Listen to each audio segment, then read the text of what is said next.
Atvažiavau nufilmuoti Litvakų sodą, o jis va taip pat suniokotas. Išgriauta.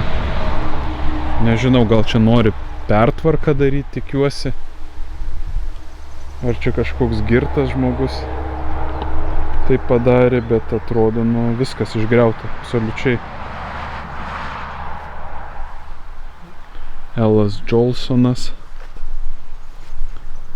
Seredžiuje gimė vienas ryškiausių JAV aktorių ir dainininkų, kurio gyvenimo istorija tapo Oskarą pelniusių meninių filmų. Holivudo šlovės alėjoje jam skirtos 3 žvaigždės, jo garbei pavadinta gatvė Niujorke, išleistas pašto ženklas. Elas Jolsonas, pirmojo įgarsinto filmo pagrindinio vaidmens atlikėjas, pirmasis aktorius, kurio pasirodymą teatre pertraukdavo ovacijos.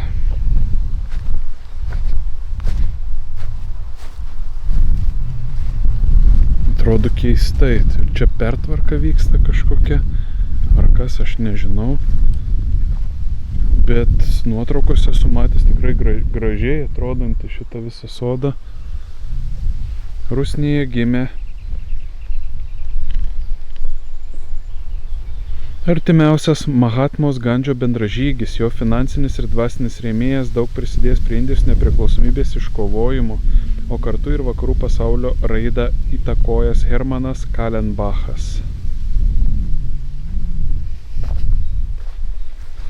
Berekas Joselevičius, kovotojas už Lietuvos ir Lenkijos laisvę, žydų kavalerijos pulko įkūrėjas ir vadas. 1794 metų sukilime Prancūzijos garbės legiono Lenkijos Virtuti Militari ordinų kavalierius.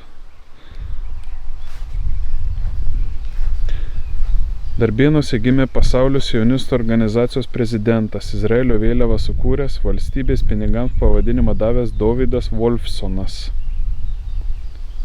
Tai va tiek šitie pasaulyje labiausiai, ko gero, garsūs Lietuvoje gimė žydai. Ir čia, kaip mato, dabar vien vėžės traktorių ir išrausti. Aš vis tikiuosi, kad čia ne vandalai tai pasielgė, o bus sutvarkyta.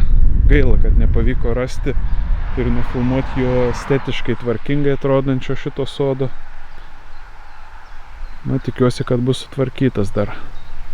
Ir ant šitų medžių čia irgi yra užrašyti, man atrodo. Va, pavyzdžiui, čia yra gyvydžiai. Obelys simbolinės šeimos, kaip suprantu, kas galbūt aukojo šitam sodai. Tai va, dėja, ne to tikėjausi, bet yra kaip yra. Ir tiesa, šita forma, krūmų, kur apsodinta gyvatvario, yra iš aukštai, jeigu pakėlus droną, tai yra kaip Lietuvos, man atrodo, forma.